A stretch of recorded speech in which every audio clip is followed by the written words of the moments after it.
What's going on, everybody? Hello, and welcome to another Awaken Your Relationships, where we're talking about money and relationships and how this all merges together. Because I always say, being the money chick, that we work things out and we act it out through our money, through our health, or through our relationships. And so I'm the money chick, and this is why I bring relationship experts on, like Miss Rita here, to talk to us about how this acts out, because I've noticed this teeter-totter effect. So if I help you with your money stuff and that all gets in alignment, then all of a sudden your relationships are starting to get screwed up and you wind up divorced, and then you lose half your money. So it's like, hello. And the same thing goes on with our health. And so if we don't build our life from the inside out, which I talk about in my first book, The Emotion Behind Money, we're going to have some challenges. And that's what we're going to talk about today. But before we start talking, I want to remind everybody to hit the like button, subscribe, and hit that notification bell. So when Rita and I are chatting, you know, and you'll be notified when we post something up. All right. So Rita, here we go again, girl. Hi. Hey. So I want everybody to notice, and I've said it to you now a couple times this morning, but I want everybody on the video to notice how much lighter you look, how much younger you look. Your hair even looks smoother. I watched it. I know. But don't minimize yourself. You are glowing. I receive the compliment. I know, open up to receive. I got you. Yeah, because you are glowing. So there's when I learned the best, or the most cutting edge PTSD tools over the last couple of years, I learned them from a man who had done an enormous amount of work on himself, and literally, he almost had a bit of the Einstein hair, Indian with like this, Einstein hair, and gas and oil consultant. He was a gas and oil consultant for a living out of Britain. Anyways, this man literally glowed from all the work that he'd done, and all the science says the same thing. And this is why Jesus glowed, and this is why Buddha glowed, and this is why everybody glowed, is because when we resolve the old thoughts, feelings, and emotions that we hold in our body, when we start stepping into a higher version of ourselves, someone who loves ourselves and sees that our voice is and not just matters, but our voice is a critically important part of the whole. It's a huge part of the whole. And how many women choose not to have their voice? It's funny that you say that. When I first started, I've done TV. I've been on CNBC, Lifetime, ABC, 1, 2, 3. So it's funny. I'm on camera a lot. And so I had producers point out to me, Julie, you have to put your chin down. I go, what are you talking about? And I didn't realize, if you look at the old tapes of me, I would creep up like this. And it was because I was realizing I wasn't using my voice. Actually, for me, it was in my relationship. And it was it was coming out in ways like that throat chakra wanted to be heard. And I saw an energy healer too. And that energy healer was like, I need you to start to sing like when you're in the car. You got to move the energy in your voice. And I was like, oh, that's really funny. So I had all these little signs about using my voice. And it was hilarious, because now you're saying we don't use our voice. And this is what, and why don't we? Let's talk about why we don't use our voice. How do you see, when you're working with people, how they don't use their voice? Well, they literally don't say anything. I mean, I have to train the women that I work with, because they're so shell-shocked from the world outside, and they've got so many filters that their voice has to come through, that they consider 20 different things before they say a word. Right. And when they walk into my space, I have to train them to tell me what they want, because otherwise they try to people please me in our healing session, or think they need to do what I tell them to do, or think that, I don't know any better, and I don't know what I'm doing, and so I'll just do what the expert tells me to do. And I have to be like, look, oh my God, you have got to actually tell me what you want I'll ask, but this is a co-created experience. And we're so shell-shocked from people yelling us down and telling you that you're wrong and punishing you for speaking and consequences. And most of the things that we deal with are imprinted on us before the age of 7. Right. So we're in a hypnosis trance state, prenatal to 7. And so if you were in a family where your voice was suppressed then, my dad, he was struggling with a lot of stuff at the time. Mm-hmm. But, when we would cry, he would close the door and walk away. Right. And that sends you a message that tells you that your voice doesn't matter. And then we get trapped in that 4-year-old version of ourselves, thinking that our voice doesn't matter, until one day we look in the mirror and we say, I'm beautiful. I glow. Right. I matter.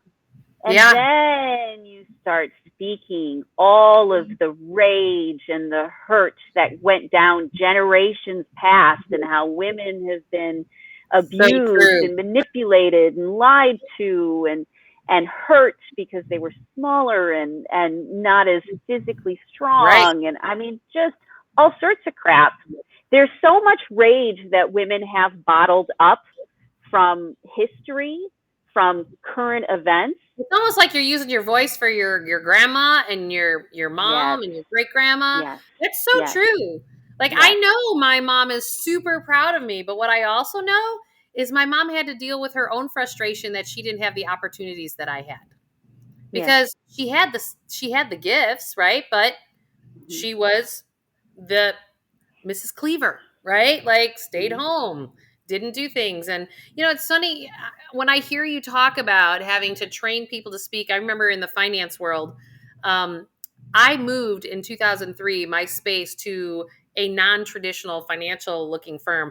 I got rid of all the mahogany desks and I got rid of all of my suits. And I did that because people wouldn't open up and tell me what's really going on from a money perspective, because they didn't feel safe. So what I find is that people don't have their voice because they don't feel safe. So like when I'm training other financial planners, or when I'm talking to a husband and a wife, it's like, well, how do you create a safe container to start to create a different financial relationship? Because that's part of their relationship. I mean, most divorces happen because of the money, right? And, money is just the result of actually something else that's going on, which is why it's important for me to talk to people like you and share this knowledge, because it's deeper than the money. The money is just the result of what else is going on. And so, I wrote down, gosh, I can't tell you how many times I see people please when they come into my office and they're like, okay, so just tell me what it is that I got to do. And then I'll just follow the checklist. And I'm like going, okay, well, we'll get to that, because. And basically what they're saying at that moment is, I'm too stupid to be able to figure out my own problems, and I'll never be able to figure it out. It's there not enough. I have to give up my power to someone else. So true. And it's interesting because when I try to get people to then like, no, like here's a menu, here's some choices, and they will try to every doorknob to not have to step into that choice. And I tell people in my industry, like, this is why we have compliance problems, because we're just doing it for them, and then we're people pleasing, back and forth, and then people aren't authentically actually choosing things that are actually real for them, even though they're smart financial moves. It may not be something that is your driver or your compelling reason. And that's so true even in our relationships, And then you'll sabotage it if it's really not right for you. And so that's the gift of self-sabotage. That is because if it's really not right for you, you will sabotage it. And so you sit there saying, I want all the things I'm supposed to want, but I keep sabotaging myself. That's because that's not what you really want. Right. So it's your higher self looking out for you, sabotaging everything else that you're not supposed to be doing, until you finally give up and do the thing that you're meant to do, which Right. makes you feel happy. Because you're Exactly. not gonna comply otherwise. You're just gonna keep screwing it up because you're angry. Right. And that just builds over time. And this is Mm-hmm. where this is all interrelated, because when I tell people, when that anger and that rage starts to build up inside, then it crystallizes inside of your body, those emotions, and that's what actually then creates disease. And do you see how it's And aging. It creates aging. And well, so you look 10 years younger. Why? because I got rid of Because, everything that wasn't authentically me. yes, And that has nothing, I want to be very, very clear. That has nothing to do with anybody else except for how I chose to show up in the world. Right? So that's another part of the grieving process. You know, we can make all these stories up, and they are stories of how we justify why things turned out. So Julie here, I'm a perfectionist. I've always been. And Julie's always done everything right. So to try to explain that I'm divorced was like, oh, there's the flaw. oh yeah, you can't tell anybody. You have to totally lie about it and My stuff. dirty Yeah, you're like, laundry. yes, you can't tell anybody there's any. I got fired once, and it was devastating for me because I'm not someone who gets fired. Because I'm too big of a people pleaser, and I'm too smart, That's and I so true. conform, and I was a good Right. student. Yeah, Well, and it's about the fact that when you actually, I heard this, when you actually show up in the world and you're not authentically being you, well, then how can you authentically get everything that you desire? Because you can't, because you're not showing up in exactly who you are. So then the universe can't give you everything that it is that you want, well, because it's almost like choosing ice cream. You've got chocolate and you've got vanilla, and you really want vanilla, but everybody tells you that you want chocolate. So you take chocolate, Mhm. and you never get vanilla because you never choose the vanilla. Whenever I'm talking to like teenage girls, this is one of the biggest things that I do. I'm just like, okay, well, I'll have that. I'm like, okay, you just said, okay, I'll have that. But is that what your heart's desire? Like, no, it's fine. No, that all those phrases and words are exactly that. No, no, no. It's not a That's your presentation. cue. And I'm starting to like, I call, and teenage girls do this all the time because the hormones and everything going through. And I'm just like, no. So I'll like, no, we're not chalking anything up anymore. We're not, no, no, no, no, no. Because I need to crack that heart open and I need to see what's down there. And Right. once you start digging in there, then people don't even really know how to actually answer that authentically because they've ignored their heart for so long. They're not really Yeah. exactly sure how to actually do that. Yes, that's part of my job, is to wake up people's hearts physically, emotionally, energetically. Yeah.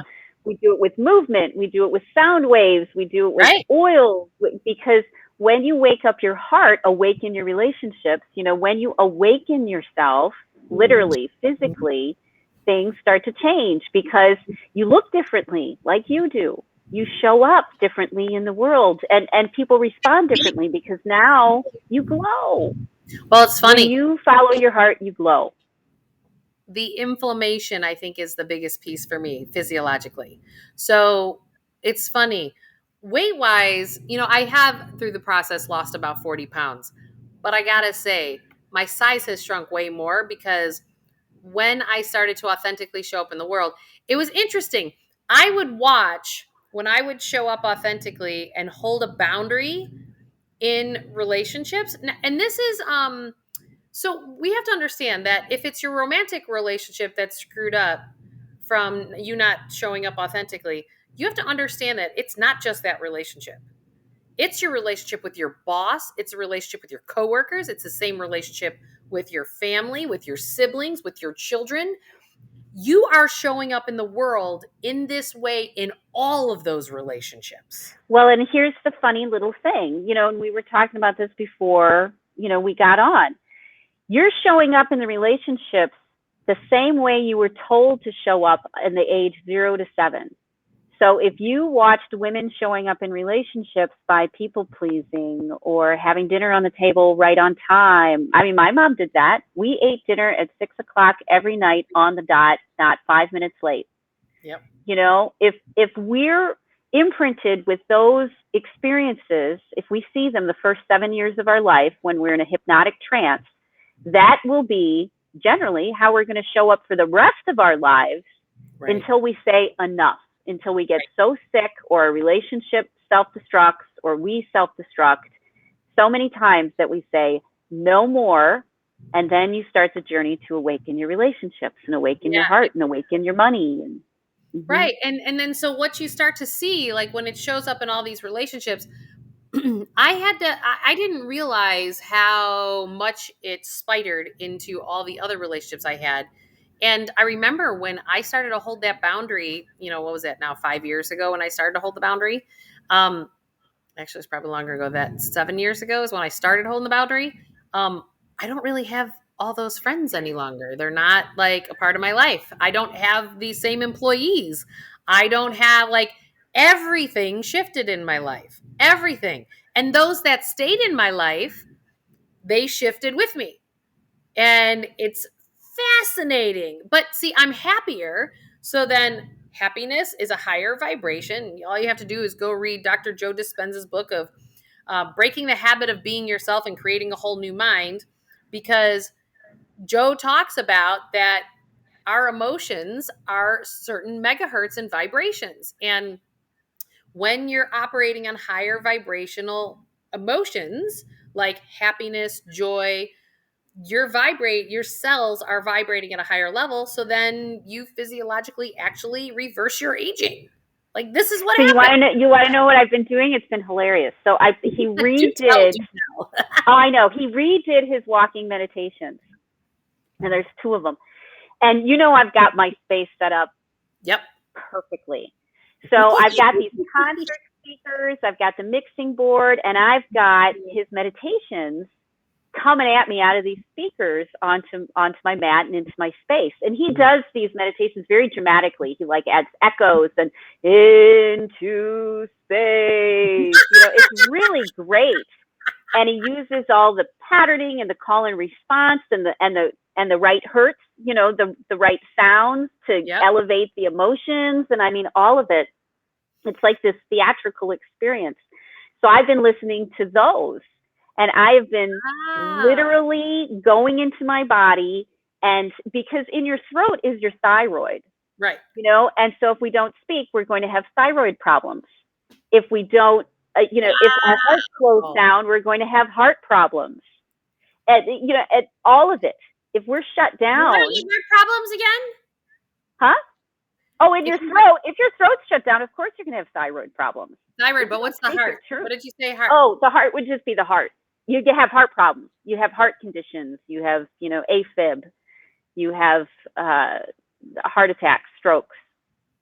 Someone who gets congestive heart failure, what's your read on that from what from an emotional processing standpoint's going on, like when you have a heart breaking like that? Because I literally listen to this. Literally was just in Costco, and I turn around the corner, and the boyfriend and his 2 daughters are talking to some lady, and I'm figuring okay, we're in his neighborhood, so maybe these are somebody, and he's introducing me to her, and I'm going, okay, I don't really know who this lady is, but okay, maybe it's somebody he knows from his past. So I'm having this whole, and I gave the lady a hug, but while she's talking about how her, her heart, and so I just looked at her and I just said, honey, why is your heart breaking? What's going on in your life that your heart is breaking?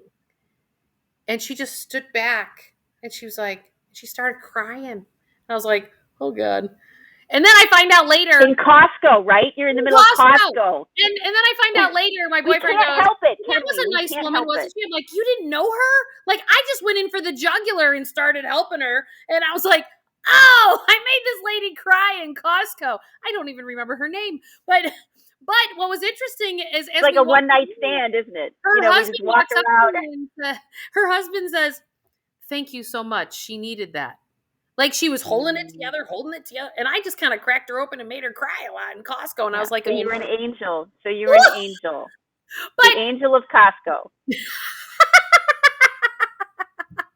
And all I wanted to do is get some pre-Christmas presents. I know, right? Right? I don't talk to people when I'm out in public. I'm like, no, this is my space. I'm not going to heal you. Go away. I don't even mean, it was so funny. Then when we walked away and boyfriend's like, oh, she was a nice woman, wasn't she? And I was like, you didn't know her? And he's like, no, I just kind of got the sense that she needed to talk to you. So I just introduced the two of you after I talked to her for a little bit and I let you do your thing. And I was like, oh, Jesus. You're like I'm a guided missile. People just take me and point me where they want me.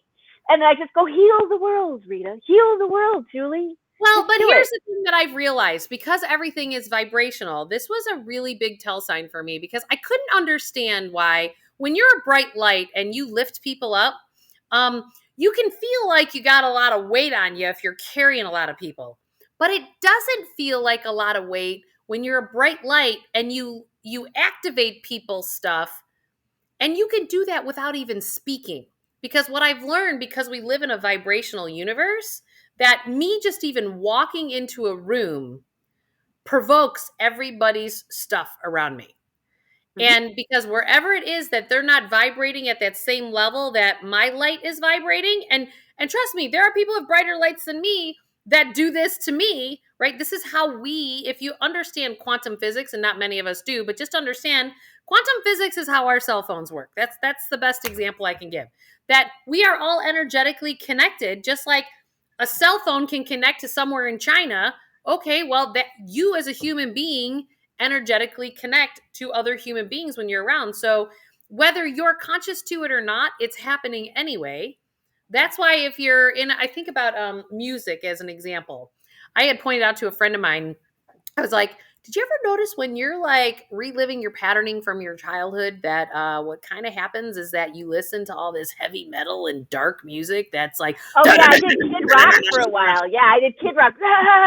And I'm like, but then when you're like the version of you today versus the trauma child, you've got all this like happy light like music, and I'm like, interesting. So music does the same thing, right? So everything is vibrational, and these are the little things. Like my kids were a little spicy, I'll call them, this morning. So I just turned on my little Alexa here and I just put on some shamanic music that was just lying in the background, just kind of, and my kids were like, what's that on for? I go, just to kind of put the chill vibe out there. And it literally like pulled everybody, because my kids' nervous systems are now getting used to it. So I just actually just start doing that to kind of pull them down, as opposed to, like parenting often in the past was like a fear-based model parenting, whereas like, stop it, stop to this, da, da, da, you're punished, I'm taking this away from you. And yes, that's what everybody did. That's how, many of us were raised. And I just decided like, oh, well, we can create it to be more tension, or we can create it to pull it back down. And I'm going to pull it back down, because then I'm happier. But this is all the stuff where this is all inclusive in all of this. And I think people walk into my space and they immediately, to me, my space feels like Midsummer Night's Dream, like I'm in some, fairyland. I've created it that way. It's literally an out of, a surreal experience when people come off the street, right, and then they walk into my space night and day, and there's colored lights everywhere, and there's shamanic music or brainwave entrainment music in the background, or rain, and there's colors and butterflies, and it smells good, and everybody immediately calms down, and they're able to stay more present with what's going on. And so you can impact your environment by the environment that you create and that you walk through the world with. I used to go to corporations at the beginning of my career, and they'd give me a side office, and I'd do chair massages. And I'd bring all my stuff with me, my essential oils and my, things that make noise and wonderful things, and play with the lights and scarves. And I would get comments that people, as they would start to feel better just coming down the hall towards the space, whether they had a massage with me or not. Because they could smell it and they could hear it, and the energy shifted. When you are happy, legitimately, inside and outside, that's why I don't like the picture of the duck, placid on the surface, but paddling like crazy underneath. I don't like that. Right. I'm like, no, you shouldn't be paddling like crazy underneath. You should be sitting there enjoying the view, Isn't that floating on the true? water, Well, and so our environment affects who we are. and this is where, like, when we're talking about today, like, our knowing, right? So it's about, that's why I put, talked about your knowing trumps all, right?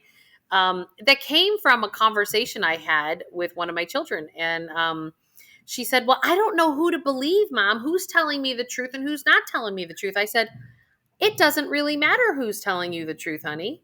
And she's like, what? And I go, it just matters. What do you feel in your heart, in your own knowing, what resonates with you? Because one person's could be their truth, this could be this person's truth, but the question is what's your truth? And it doesn't really matter who's lying. Like, where do you resonate? Where do you go to? And it's like, then you're building that muscle to be authentic and what's true for you, and know that it's okay that what was true for you a couple years ago may not be true for you today, Or even moment to moment. Even moment to moment. So when we're in a conversation, it's a present, ever evolving, moving thing. And if we get stuck in a memory or a thought that let's say somebody swears at you, and you respond with, I'm not allowing anyone to swear at me, already the moment's different. Already it's shifted. And if you hold on for the next 10 minutes about how they just swore at you, the conversation's moved forward. Everything's changed and you're still 10 minutes in the past. And so I let go of things almost immediately, all the time. Even if it was hurtful and horrible and stabbed me in the heart, they'll do it. I'll have my response. And now what's next? But you got to keep up with the game, because otherwise you'll get lost and you'll lose. And as you're saying that, what comes to my mind is the best gift that anyone can give themselves is to have 10-second memory. Yes.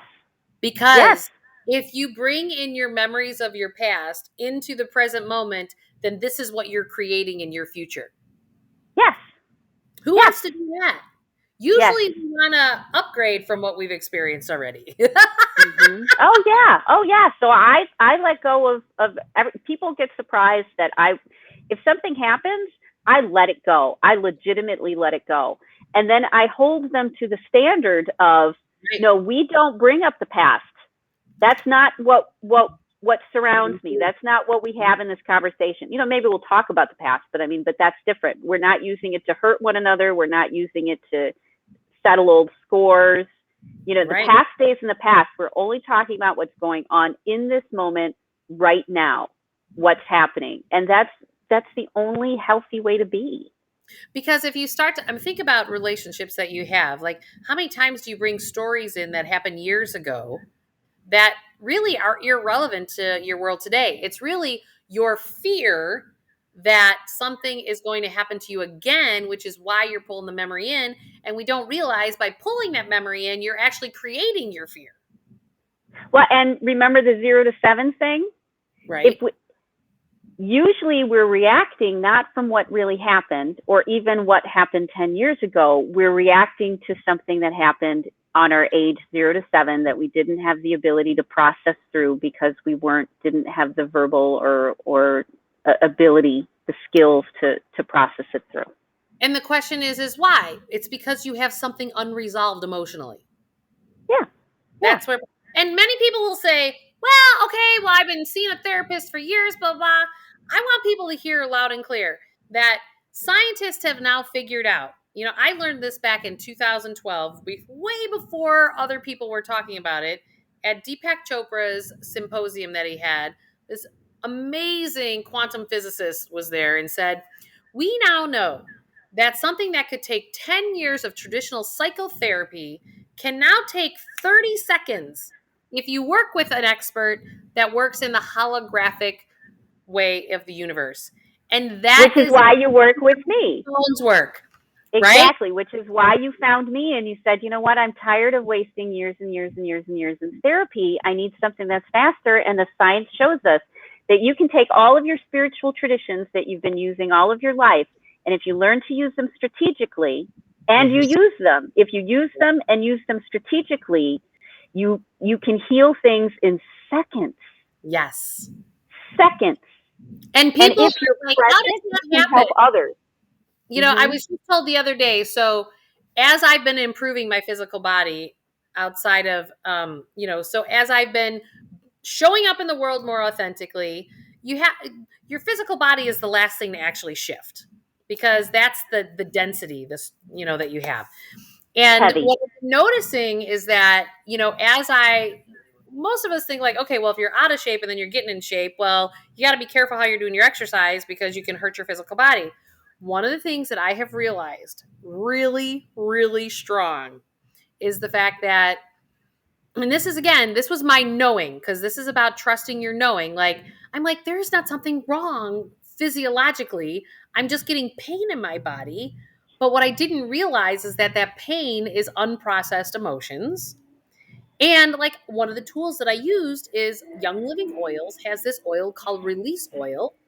And whenever I take that release oil and I rub it on the part of the body that actually has that pain, literally, Rita, what you just said, 10 seconds, it's gone. Brilliant. Right, Because because we're holding thoughts, feelings, and emotions in our body that maybe intellectually we've let go of in therapy or we've rationalized in some way. But the marker is still in our body. Our nervous system still reacts. Our subconscious still reacts. right. And so if you want to move forward, you've got to reverse those triggers physically in your body. And it's not some mysterious, like, you need to do something that's outside of your realm. You don't have to become a different religion.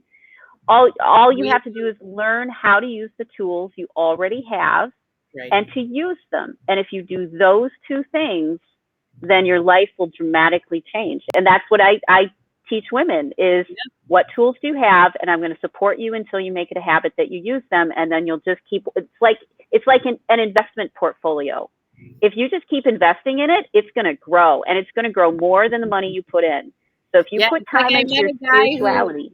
I met a guy, what did he do? He bought like 5 shares of McDonald's back in like 1960 or something like that.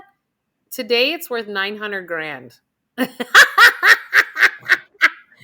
he never, I'm just saying. It. He put like a chunk in at that time, a small chunk, and voila. Yeah, it's like you're telling the universe, I'm ready. And it doesn't even matter the amount of money. What matters is that it's outside your comfort zone. Right. You know, when I price sometimes with people, what I actually want to price them at is what stretches them. I'm like, I want you to pay me what will make you show up to these calls. Right. And is a little bit uncomfortable, but doesn't mean that you're, putting another mortgage on your house.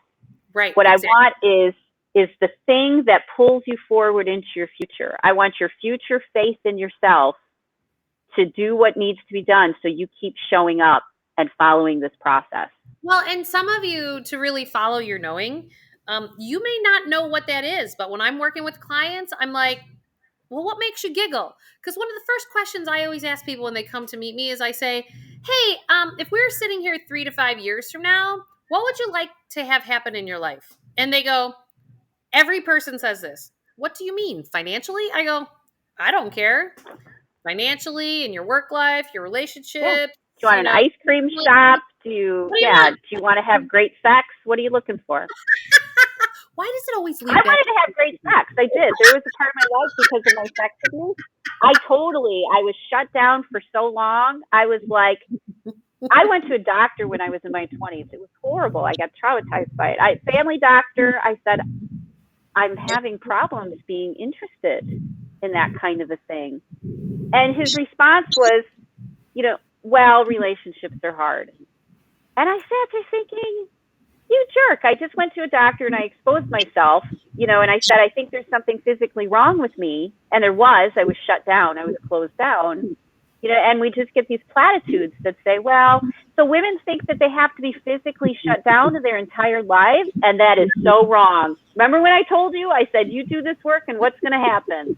I just had somebody, it was so funny. I referred somebody to, I'll call him a spiritual intuitive to get some guidance that this person does a really great job of tuning into somebody who they are authentically and then giving them a checklist of things to start to get themselves more in alignment authentically in the world. And it was funny when you talk about shutdown, what this person was told was, you need to take care of that. You need to go do that. You need to go have sex or go masturbate. What?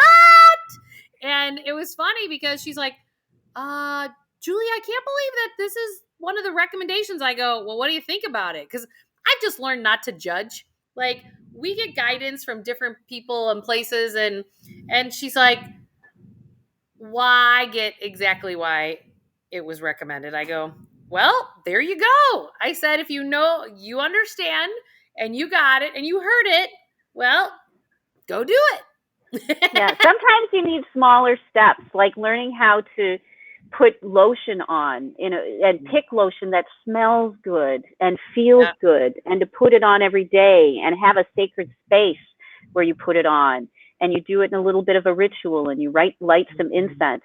Yeah. Sensuality and sexuality is more about how we feel, and when we start That's treating so ourselves, true. it You have doesn't bad have to be some friends, how you feel crazy. about yourself.